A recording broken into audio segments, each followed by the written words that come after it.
Hello everyone, welcome back to Old Dog New Trick. How's that? Perfect. Thank you, Ed McMahon. By the way, I'm so happy for the hat. I'm so happy you're happy. Yeah. Yeah, Thank you so much, Daddy I Paul. really wanted one of those for you. I just got back from America, so I brought it up. Anyway, oh, and tubers, two bats, and crazy people. We got to talk Oh, about them too. We always have to greet them. sorry. Yeah, we can't change things now. So we wanted to talk to you a little bit about why maybe you should not move to the Philippines. Do Maggetti, at least. I can't speak for all of the Philippines because I haven't been there. Yeah. We haven't traveled very much, and I haven't traveled very much. I've been to Cebu, we've been to Siquijor, Zamboanga. Zamboanga, Yeah. here and there. But it's all been pretty much the same as far as I can see. And one thing I want to just mention real quick, which may be blazingly obvious to everybody, but I don't want to assume anything. But if you have any kind of issues as far as mobility, especially with your legs, walking, and you have to use something to assist you to walk, even something as simple as a cane. I have a friend, Jerry, who uses a cane, and he's mentioned how difficult it has been for him sometimes just to get around. So if you're in a walker or a wheelchair or anything else, any other kind of device like that, I would have to say stay home or find someplace else to go.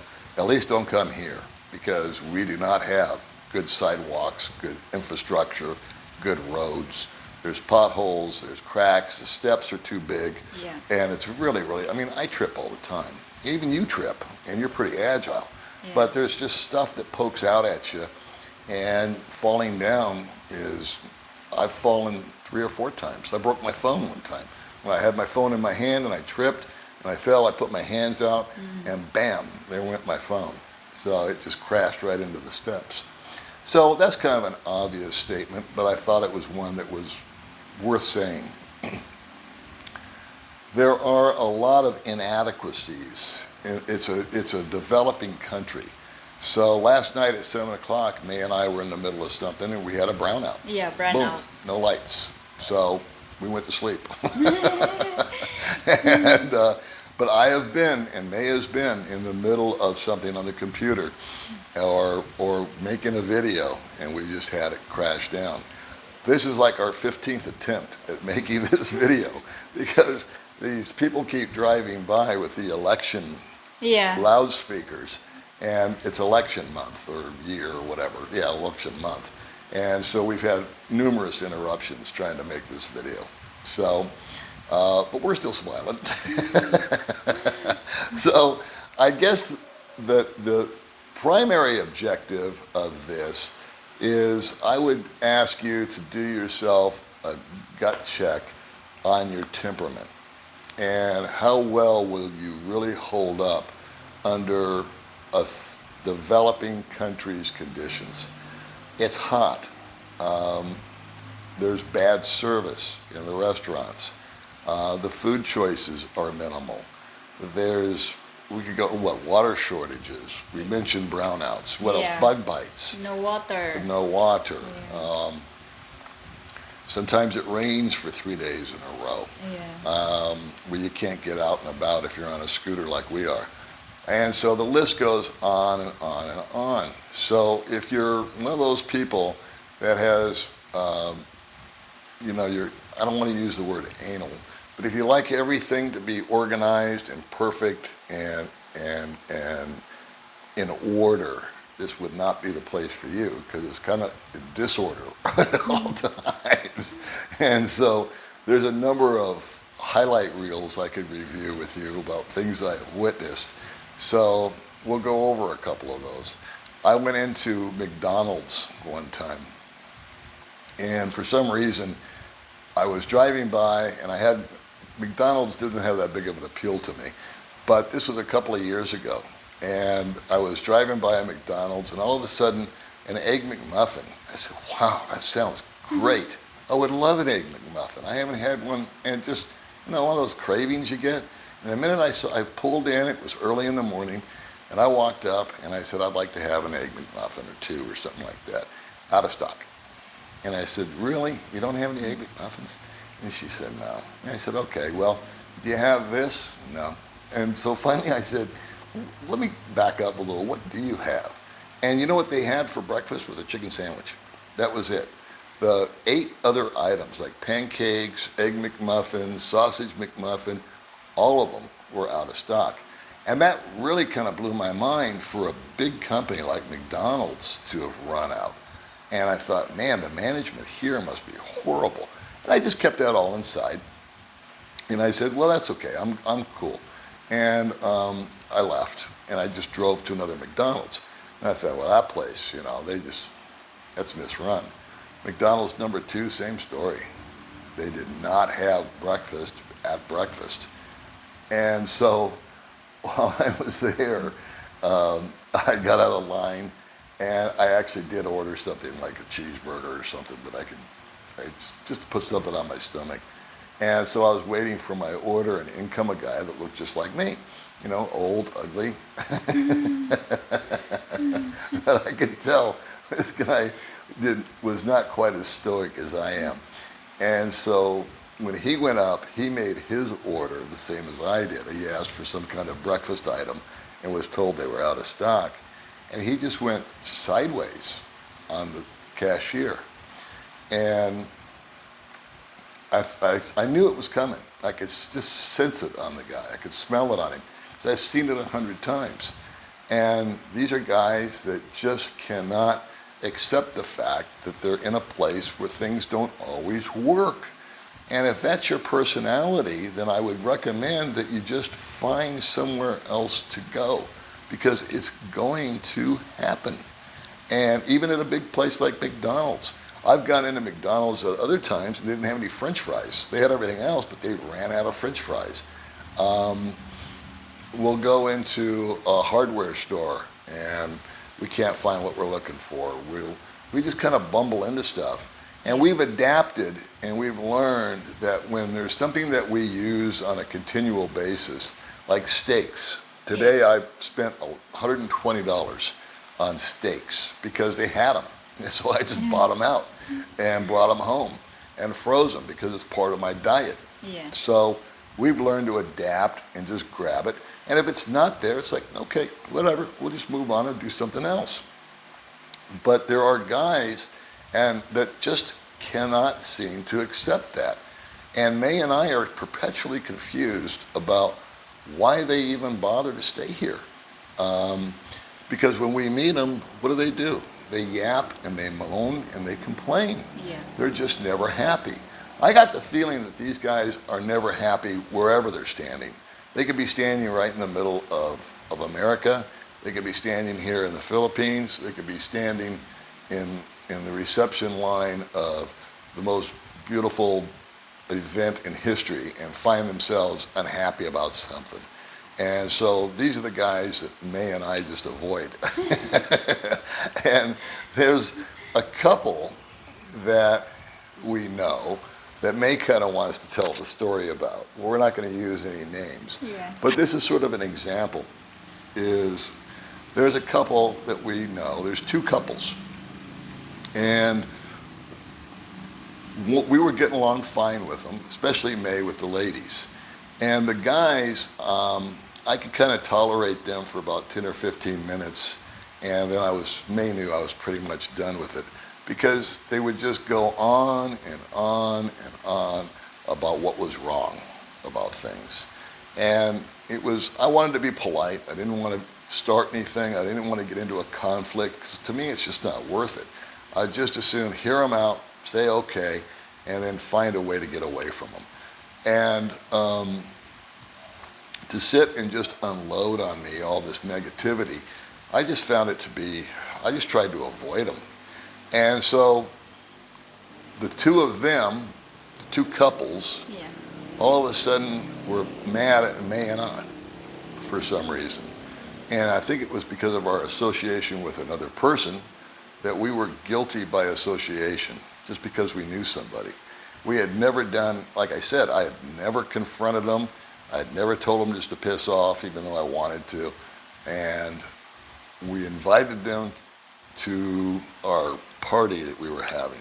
at some point. Christmas. Was it Christmas? Yeah, Christmas party. Yeah, and they just looked at me and said, no, I don't think so. They don't want to go. Yeah. Let me know that they were just really unhappy with me. And I asked May, I said, what did I ever do to these guys that would piss them off?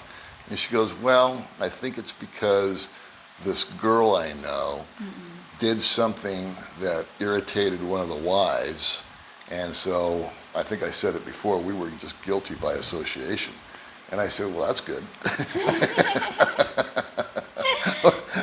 We don't have to deal with them anymore, so we're off the hook. And then recently, I was not feeling well. I was Yeah. asleep, right? Yeah. And the two of them, the two couples were together, and another party we won't mention chatted with them, and they took a selfie with this guy and posted it up on Facebook. And you know that made the other party jealous that they weren't included in the selfie. I mean, that's how childish these people at what level they're at. And so they're now conflicting with each other, and they had both like unfriended us on Facebook or something, but I just got a friend request by one of them, right? Yeah, I see your Facebook. I said, I saved this to show you. Why does this guy want to be my friend? And you knew the story. I'm so laughing that. Yeah, and then I was asleep, and the other party Oh. came by the house twice wanting to talk to me, Yeah. right? Yeah. And tell me why they had all of a sudden just shut us off. And what did I say, May? Do you remember? Yeah, you say ignore. I said, ignore them. Yeah. I said, I don't want you, first of all, I didn't want anything to do with them to begin with. And now they want to reweave their way in and become friends, I think just because they're fighting with each other. So they're vying for my attention or your attention. And the whole point of this conversation, this story, is to tell you just how childish that some people can be. And these are grown-ass men and women, and they're acting like they're on the playground at school. And we just don't get it. We don't understand it. And these are people that are never happy because of the heat and because of the out of stock. And we're thinking, man, why don't you just leave? Why don't you just go somewhere else? For me, coming out here was a real transformation. Yeah, it was tough the first year, getting acclimated. Yeah, I made a lot of mistakes. Yeah, a lot of things went wrong. But for me, it was a refreshing change, and it challenged me. And I guess just my personality type was that it was just like, just keep putting one foot in front of another and see what happens. And I gave myself a time limit of 6 months. I told myself, hey, if I don't like this place in 6 months, I'll just leave. Or if it doesn't like me and we're not getting along for whatever reason, I'll try something else. But after that 6 month period, I said, you know what, I can handle with this. I can deal with it. Now, I admire people that can get off the plane and look around and see that it's not for them and just leave. I mean, they know themselves that well, that they don't have that patience level. We wish more people were like that.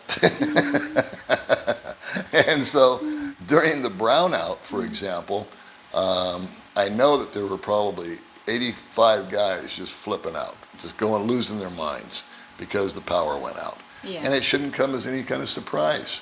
You arm yourself with a flashlight. If it's really a problem, buy yourself a generator and fire things back up. Why people can't live without the internet for a day is beyond me. But that's just the way they roll. And we were talking during the brownout, and we actually had a good time because the minute the lights went out, we started having a conversation. Yeah. And you were talking about, because we got caught in the rain Yeah, it's the coming rain. home. That was Yeah, another yeah. thing. Yeah. So we came home soaking wet. Yeah. And we had gotten dried off, and May was drying her hair. Yeah, I'm shower because it's And you showered, right? Yeah. Because she's got this thing about being caught in the rain makes Yeah. you sick. But you didn't want to go to sleep because your hair was wet, Yeah. right? Yeah. And you had a theory that you can't go to sleep with wet hair. Because my hair is wet, and then I told you if I go to sleep and my hair is wet, my hair is getting like that white. Yeah, she said that if she goes, the Filipino believes that if they go to sleep with their hair wet, it will make them gray. Their hair go gray. Yeah. And I told no, May. And I said, your hair goes gray because you're getting old. I said, you're almost. And so what May's been doing lately is she takes these moments to come back at me and give me her side of the story. And I really enjoy that. And so we were doing that last night. And so we were going back and forth about this issue. And then she brought up this wet hair thing. And I said, no, May, it's because you're getting older. That's why you turn gray. Wet hair's got, getting your hair wet has nothing to do with it turning gray. And she said, no. I said, May, you're almost 40. And May had been challenging me on all these things. And then she didn't have any words because she knew I was right. So she went, she just couldn't, she didn't have any words for me, but she took this big breath to challenge me. And I said, it's because you're almost 40 years old. And she went, she just exhausted the air. No words. She had no word for it. So, the example, I guess, we're setting here is we just have fun with it. It was a brownout. We were going back and forth. We'd been caught in the rain. And you just turned it around to where we had a funny conversation. Yeah. And she was laughing and I was laughing. And guess what? We went to sleep. We woke up. It's a new day. The sun was shining. And we went out and we enjoyed ourselves. But if you're of the temperament that stuff like that is going to bother you, what bothers me the most are other expats. This is a city of gentle people. And gentle people are just that. They're very gentle. And it really wounds me and it embarrasses me to be a foreigner when I'm around another foreigner that's raising his voice, raising hell, chewing out the person in front of him because he can, and they'll just sit there and take it. But it really reflects poorly on the rest of us. And we're all in agreement of that. My guys that are my friends, that I am close with, we all just cringe when that person walks in the room. We all know who they are and what they are and how they act. And we just wish they weren't here. So anyway, if you feel that you're up to the task, I think the Philippines is a great place to retire. Economically, it's viable. You can meet great people. You can meet great expats. It's always the 5%, though, that tends to bring it down. So maybe a little self-analyzation is called for here. And realize that, are you going to contribute or are you want someone that deletes and takes away from everything? Are you going to add joy or are you going to subtract it from people? And if you are, then try Argentina. All right, we'll see you in the